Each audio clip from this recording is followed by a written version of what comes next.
Have you ever heard a question so heartbreaking it stopped you in your tracks? I'm talking about the kind of question that makes your chest tighten and your mind race, trying to process what you just heard. Well, that's exactly what happened. One ordinary Sunday morning outside a convenience store, and what started with a child's desperate question ended up revealing a courage most adults never find. Trust me when I say you need to hear this story, because by the end of it, you'll understand that heroes don't always wear capes. Sometimes they wear untied sneakers and hold onto a leash like an S. The only thing keeping them standing. So let me paint the picture for you. It's Sunday morning. You know, the kind quiet, peaceful, the world moving just a little bit slower than usual. Officer Daniel Reeves had been on the force for over a decade at this point. 12 years of responding to calls, writing reports, dealing with everything from traffic violations to domestic disputes. He'd seen a lot in those years, more than most people see in a lifetime, honestly. But on this particular morning, he wasn't expecting anything unusual. He was just standing outside a 7-Eleven, enjoying his coffee, probably thinking about what he'd do with the rest of his shift.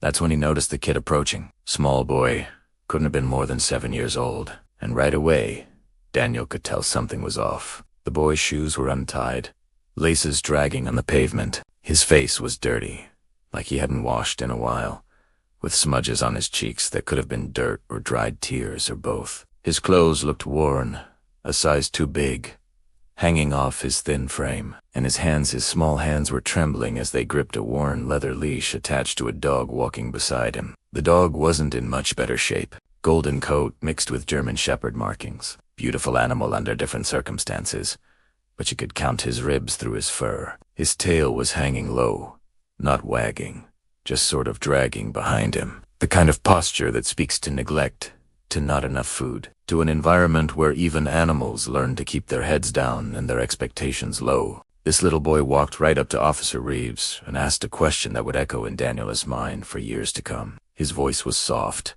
barely above a whisper, but his eyes were wide and filled with a kind of fear that no child should ever have to carry. He looked up at this police officer and said, "Sir, if I give you my dog, will you arrest my Just sit with that for a second. If I give you my dog, will you arrest my What kind of world does a 7-year-old have to be living in to think that's how justice works? That he has to trade the thing he loves most to get help? That protection comes with a price tag, and the currency is sacrifice." Daniel froze, completely stopped mid-sip of his coffee. For a moment, he thought maybe he'd heard wrong. Maybe the kid said something else, but then he looked into the boy's eyes, and there was no mistaking the seriousness there. No childhood innocence playing pretend. This was real fear, real desperation. The kind that makes children grow up way too fast. He lowered himself down to the boy's level, getting on one knee so they could talk eye to eye. "Why would I arrest him?" Daniel asked, keeping his voice as gentle as possible. "Because this was delicate. Whatever was happening here, it needed to be handled with care." The boy's voice dropped even lower, like he was afraid someone might overhear even though they were alone on the sidewalk. "Because he hurts us," he whispered. Simple words, devastating truth. And then he added something that made Daniel's jaw clench. "And Mom says if I tell anyone, he'll take Buddy away." When the boy said that nay booty, the dog's ears perked up immediately, like he understood every word, like he knew he was part of this conversation, part of this desperate plea for help. The connection between the boy and this animal was obvious. This wasn't just a pet. This was family. This was probably the only consistent source of love and comfort this child had in his life. Daniel kept his voice steady, professional, even though inside he was already angry, already making calculations about what needed to happen next. "Hey, what's your name?" he asked. "Eli." "Well, Eli, I don't need your dog, okay?" Daniel said firmly. "But can you tell me where you live?" Eli hesitated. You could see the war happening behind his eyes. The conditioning that said speaking up meant losing everything, fighting against the hope that maybe, just maybe, this police officer could actually help. His eyes darted toward the road, checking to make sure no one was watching. When he spoke again, his voice was shaking. "If I talk, he'll make Buddy disappear." "But you're a cop." You can stop him, right? The faith in that question broke something in Daniel's chest. This kid was asking for reassurance, for certainty in a world that had given him nothing but uncertainty and pain. Daniel nodded slowly. I can try, he said, because he couldn't promise what he didn't know for sure. But he could promise effort. The boy looked down at his dog, at his best friend, at the one living thing that had probably shown him unconditional love when everyone else had failed him. When he spoke again, his voice broke completely. Then please take Buddy. He's all I got. Just make him stop. That sentence hit Daniel like a physical blow. He's all I got. Just make him stop. This child was willing to give up the only good thing in his life if it meant the pain would end. Think about the kind of desperation that takes. The kind of courage. Because, make no mistake, what Eli was doing right there on that sidewalk took more bravery than most people will ever have to summon in their entire lives. Daniel had been a cop for 12 years. He'd seen horrific crime scenes, had dealt with violent criminals, had been in dangerous situations where his life was on the line. But nothing prepares you for the way a child says please. For the weight of that word coming from someone so small asking for something so basic. Safety. Protection. The right to exist without fear. He reached out and gently took Eli's hand. The boy's fingers were small and cold in his palm. You're not giving me your dog, Buddy, Daniel said firmly. We're just going to make sure you and Buddy are safe. Both of you. He wasn't going to let this child sacrifice anything. Not today. Not on his watch. Daniel stood up, pulled out his radio, and called it in. His voice was calm, professional, but there was an edge to it that dispatch would recognize immediately. We're heading northbound on Route 40, approaching the county line. I need backup immediately. He gave Eli's address, described the situation in code that wouldn't scare the boy more than he already was, and within minutes, backup was confirmed. En route. As they walked to Daniel's patrol car and drove toward the boy's address, Eli grew quiet. The reality of what was happening was probably sinking in. He was breaking the rules, speaking up when he'd been told to stay silent, going against the person who'd threatened him, who'd made him believe that talking meant losing everything. In the back seat, Buddy was whimpering, picking up on the tension radiating from his young owner. Dogs know. They always know when something's wrong. The address led them to a rundown trailer on the very edge of town, the kind of place that's easy to overlook, easy to forget, exists. The yard was a disaster, beer cans scattered everywhere, old tires stacked haphazardly, broken furniture that had been left to rot. The silence that hung over the place was oppressive, not peaceful, just empty and wrong. Daniel pulled up and parked, his training kicking in automatically. He assessed the situation with practiced eyes, noting exits, potential dangers, the layout of the property. Before he got out, he turned to Eli in the back seat. Stay in the car, he said firmly. Not a request, an order. Because whatever was about to happen, this child didn't need to see it. From inside the trailer came the sound of shouting, a man's voice, angry and slurred, then a crash, like something being thrown or knocked over. Daniel didn't wait. Couldn't wait. He approached the door with one hand resting on his holster, ready for anything, and when no one answered his knock, he made the decision to force entry. The smell hit him first, even before he was fully inside. That mixture of stale alcohol, body odor, and something else. Rage, despair, neglect. You could smell it in the air. That particular scent of a home where bad things happen regularly. A man staggered out from the hallway, and Daniel didn't need an introduction to know this was the stepdad, bloodshot eyes, unsteady on his feet.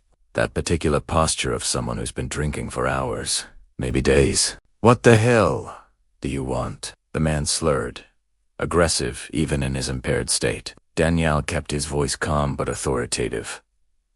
Police, we need to talk. And that's when the man's face changed.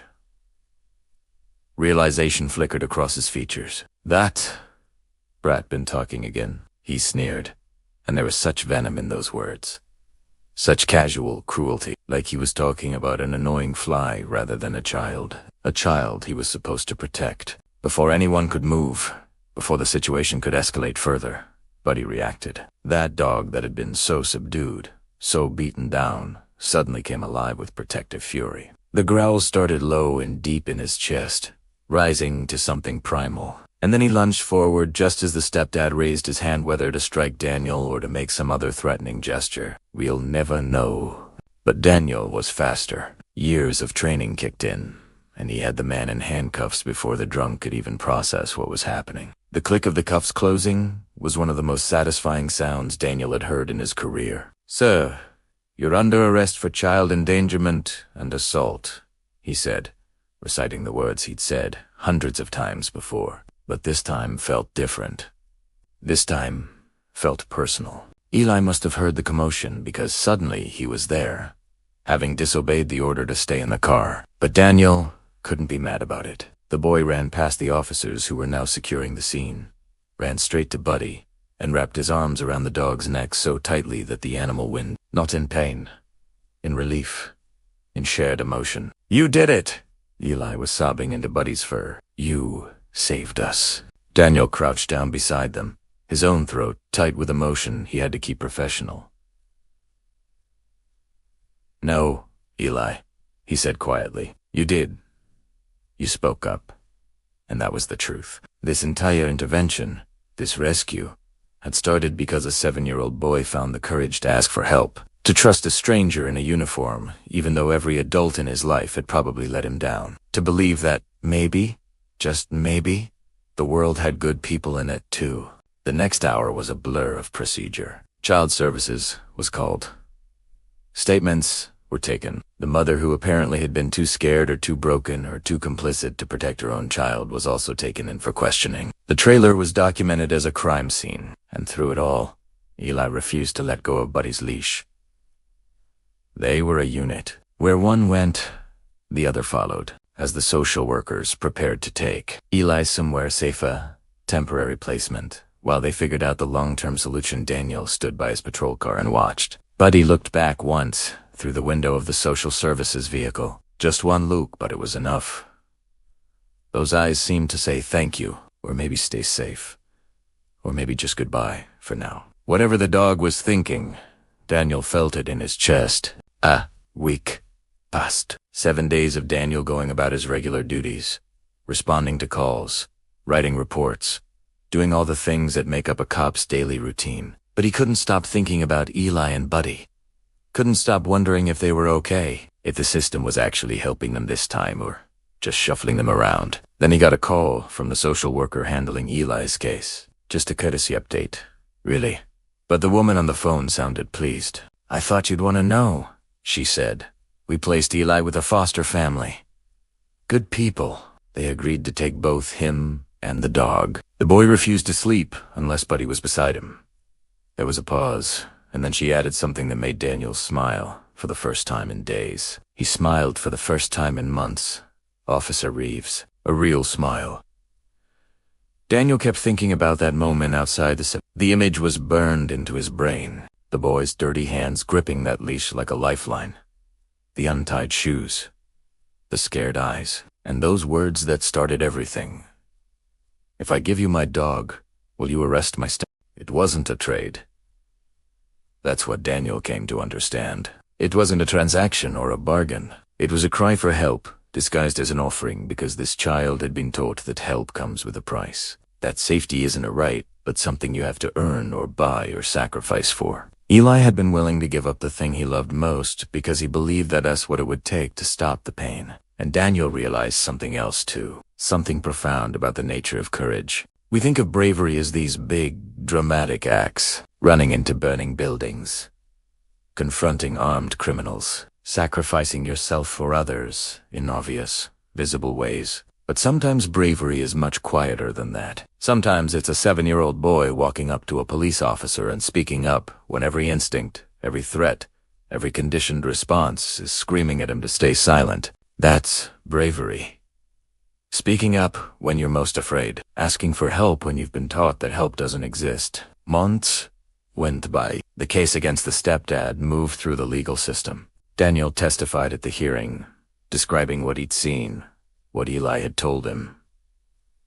The condition of the home and the child and the dog. The man was convicted, sentenced, removed from the equation permanently. The mother entered a treatment program and supervised visits, though it would be a long time before anyone trusted her judgment again. And Eli stayed with his foster family. They officially adopted Buddy first, making sure the dog was legally protected and couldn't be taken away. Then they started the process to adopt Eli, to building a real family. The kind where kids don't have to offer their dogs as payment for safety. The kind where love is unconditional and protection is a given. One morning, several months after that initial encounter, Daniel was back on patrol near the same 7-Eleven where everything started. Different day, same coffee run. The kind of routine that makes up a cop's life. And then he heard it. A bark. Familiar somehow, though he couldn't immediately place it. He turned around, and there they were. Eli was running up the sidewalk, bigger now, healthier, with a smile on his face that transformed him completely. And Buddy was beside him, tail wagging like crazy, looking like an entirely different dog. Fuller?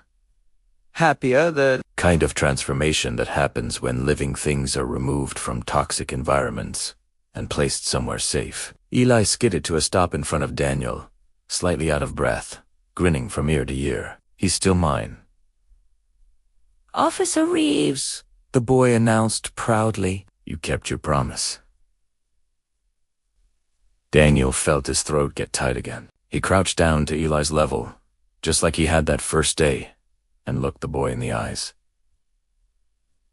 No, kid, he said quietly. You kept yours. Because Eli had kept his promise. He'd been brave. He'd spoken up. He'd trusted when trust had been beaten out of him. He'd believed that help was possible even when all evidence suggested otherwise, and in doing so, he'd saved not just himself, but Buddy too. 2 lives rescued by 1 moment of courage. Think about what could have happened if Eli had stayed silent that day. If he'd walked past Daniel without saying anything. If he'd been too scared or too conditioned or too hopeless to ask for help. The abuse would have continued. The neglect would have worsened. Eventually, something terrible would have happened. Statistics don't lie homes like that one. Situations like Eli's, they rarely end well when no one intervenes. But Eli did speak up. And in that moment, he broke a cycle. Not just for himself, but potentially for Buddy. For his mother, who might now have a chance to get help. For any future children that stepdad might have encountered. One brave question from one small boy created ripples that spread farther than anyone could measure. This story spread quickly once word got out. Other officers heard about it. The local news picked it up. Social media did its thing, sharing and resharing the account of the boy who offered his dog to save them both. And everywhere the story went, it touched people. Made them think about the children in their own communities who might be suffering in silence. Made them wonder if they'd noticed the signs.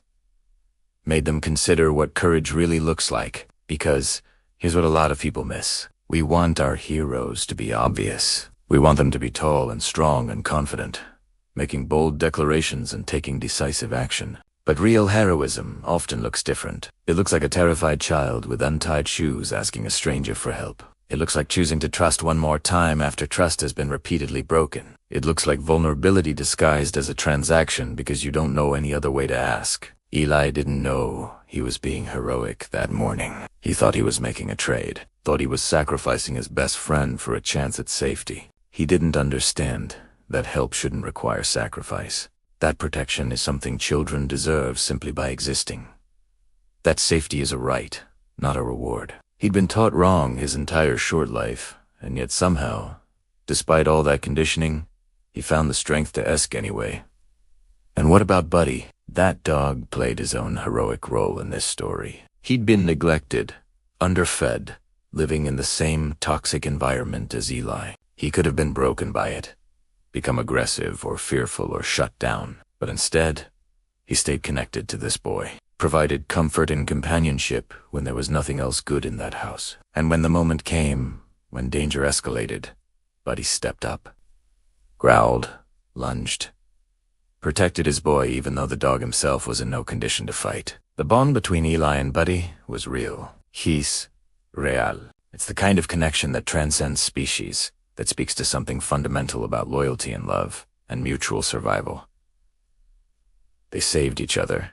These two kept each other going when everything else said there was no point. Found reasons to wake up each morning in a home where mornings brought dread rather than hope. Officer Daniel Reeves could have dismissed Eli that morning. Could have assumed it was just a kid with an active imagination or a misunderstanding. Could have told him to run along and finish his coffee in peace. But he didn't. He listened. He took the boy seriously. He acted on what his gut told him was true, even before he had concrete evidence. And in doing so, he fulfilled the actual purpose of that badge. An uniform to protect and serve, especially those who can't protect themselves. The thing is, this story isn't unique. Not really. Right now, in your town, in your neighborhood, maybe even on your street, there are children living in situations like Eli's, suffering in silence because they've been taught that speaking up makes things worse, enduring abuse because they do know that help exists, or because they tried asking for help before and nobody listened. They're walking around with untied shoes and dirty faces and eyes that have seen too much too soon. The question is, would you notice? Would you take the time to ask why a child seems scared? Would you listen if they told you something difficult? Would you act on information that makes you uncomfortable? Because that's what it takes. Not superpowers. Not special training. Just attention. Compassion. Willingness to get involved when it would be easier to look away. Eli got lucky. He encountered a cop who listened, who cared, who acted. But how many children don't get that lucky? How many walk past potential helpers every single day because they know how to ask, or because the adults around them are too distracted or too skeptical or too afraid of getting involved in someone else's mess? The reality is that child abuse thrives in silence. It depends on victims being too scared to speak and witnesses being too uncomfortable to act. It survives because we collectively decide that what happens in someone else's home is none of our business. It continues because we miss or ignore the signs that something's wrong. But we can change that. Every single one of us has the power to be Daniel Reeves in someone's story. To be the person who listens when a child speaks up. To be the adult who notices when something seems off. To be the one who asks questions instead of assuming everything's fine. To be the individual who calls for help rather than hoping someone else will handle it. Eli's story has a happy ending, and that's wonderful. He's safe now. He's with people who care about him.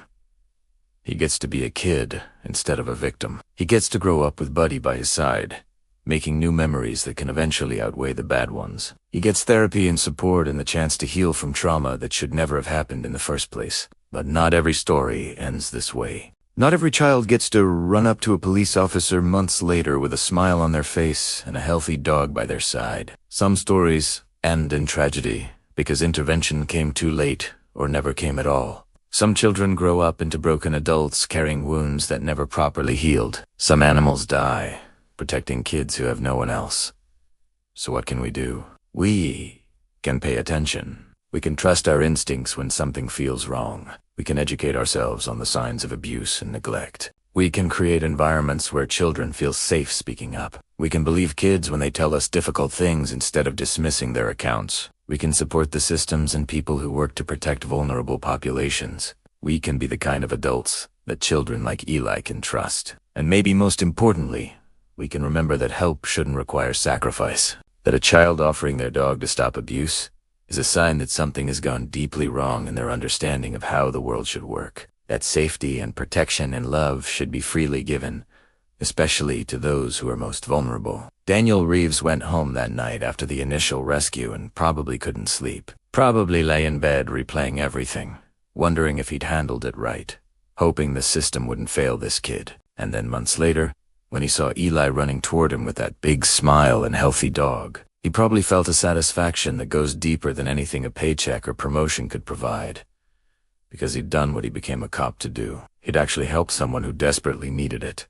That's the power of choosing to act. Of responding to a cry for help even when it comes in an unexpected form. Of taking a child seriously even when their question seems strange. Of following through until you know someone is actually safe, not just temporarily out of danger. Eli learned something important through all of this too. He learned that help does exist.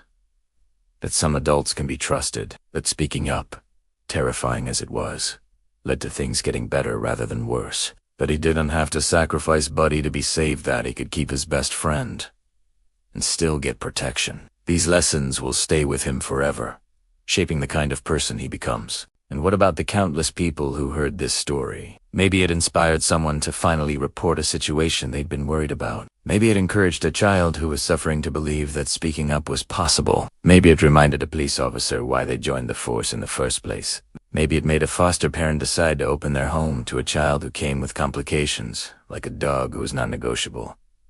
Stories of power. They change people. They create possibility where before there was only resignation. So here we are at the end of this account, and you have to ask yourself, what are you going to do with it? Are you going to just feel momentarily moved and then scroll past? Or are you going to let it change something in how you move through the world? Are you going to pay more attention to the children in your community? Are you going to be the kind of person a scared kid could approach for help? Because the truth is, we're all Officer Reeves in someone's story. We all encounter people who need help, even if they don't ask for it in obvious ways. The question is whether we'll notice, whether we'll listen, whether we'll act, whether we'll follow through until we know someone is actually safe. Ely asks one question outside a convenience store on an ordinary Sunday morning.